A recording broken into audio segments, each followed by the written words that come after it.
E se eu te dissesse que tudo que você aprendeu a vida inteira sobre o arco-íris é uma mentira? E se o que você pensava ser um símbolo inofensivo de paz e beleza, na verdade tiver um significado muito mais profundo e talvez até assustador? Você já parou para pensar por que Deus escolheu usar um arco para simbolizar sua aliança? E se o arco-íris que você vê no céu fosse originalmente uma arma? Uma poderosa arma de guerra apontada contra a Terra? Por que será que essa perspectiva foi esquecida ao longo do tempo? O que mais a história do arco-íris na Bíblia poderia estar escondendo? Prepara-se para descobrir o que realmente estava por trás dessa aliança celestial. Talvez, depois de hoje, você nunca mais veja o arco-íris da mesma forma. Bem-vindo ao canal TC Histórias Bíblicas, o único canal do YouTube que conta a história bíblica de maneira cronológica. Inscreva-se no canal se você quer aprender a Bíblia desde Gênesis ao Apocalipse e deixar de ser enganado por interpretações erradas sobre a Escritura Sagrada. No vídeo anterior, discutimos por que Deus proibiu o ser humano de comer carne com o seu sangue e os significados espirituais por trás dessa proibição. Agora chegamos ao momento crucial do livro bíblico, a aliança de Deus com Noé. Esse evento está registrado em Gênesis 9, de 8 a 17, onde Deus fala diretamente com Noé e estabelece um pacto que vai muito além dele e sua família. É um pacto com toda a humanidade e com todas as criaturas vivas. No texto, Deus promete que nunca mais destruirá a terra em um dilúvio. E para selar essa promessa, ele coloca um arco nas nuvens como um sinal visível dessa aliança. Mas o que Deus realmente diz a Noé? Ele não apenas garante que não haverá outro dilúvio, mas também estabelece uma nova base para a relação entre Deus, a humanidade e toda a criação daqui para diante. Agora, o que você aprendeu sobre o arco-íris como símbolo de esperança e paz talvez não seja exatamente o que parece. O termo arco das nuvens, usado em Gênesis no hebraico original, é Keshet. Este termo não se refere apenas a um arco-íris colorido. Na verdade, Keshet é a mesma palavra usada para descrever um arco de guerra, uma arma usada em combate. Em outros lugares na Bíblia, essa palavra aparece no contexto de batalhas, como em Salmos 7:12. Se o homem não se arrepender, Deus afiará sua espada, já armou seu arco e o tem pronto. Mas isso nos leva a uma pergunta intrigante. Por que Deus escolheria uma arma para simbolizar um novo pacto com a humanidade? Para entender isso, precisamos mergulhar no contexto histórico e cultural da época, explorar como a humanidade vivia naquela região e o que um arco significava para eles. Desde os tempos de Caim, o ser humano infelizmente recorreu às armas para combater seus inimigos. A Bíblia nos conta que Caim usou violência contra seu irmão Abel, marcando o início do uso de armas na história humana. Embora não saibamos exatamente qual arma Caim usou, podemos imaginar que tenha sido uma pedra ou algum objeto rudimentar comum naquela época. À medida que a humanidade crescia e se espalhava pela Terra, a necessidade de sobrevivência e defesa levou ao desenvolvimento de novas armas.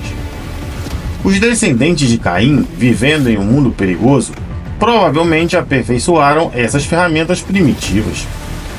A primeira arma formalmente desenvolvida pode ter sido uma clava, seguida pela lança, que consistia em uma haste de madeira com uma ponta afiada de pedra, usada tanto para caça quanto para combate. Com o tempo e o aumento da população, a necessidade de caçar e proteger as comunidades levou à evolução das armas. Surgiram a lança, a machadinha e o machado, armas que permitiam atacar de longe e com mais força. Elas foram usadas tanto para a caça de grandes animais quanto para a guerra. Então veio o arco e flecha, uma das invenções mais importantes. Inicialmente usado para a caça, rapidamente se tornou uma ferramenta de guerra. Essa arma permitiu que os humanos atacassem de longe com precisão e segurança. Seu uso se espalhou por várias culturas ao redor do mundo, incluindo as civilizações do Oriente Próximo. No tempo de Noé, na região onde ocorreu o dilúvio, o arco e flecha já era uma arma bem conhecida e amplamente utilizada. Na Suméria e em outras regiões próximas, como a Mesopotâmia, o arco era usado tanto para guerra quanto para caça. Essas culturas dependiam do arco para proteger suas cidades e obter alimentos, tornando um símbolo de poder e sobrevivência. Agora você deve estar se perguntando: o que todas essas armas, especialmente o arco e flecha, têm a ver com o arco-íris e a aliança de Deus com os homens?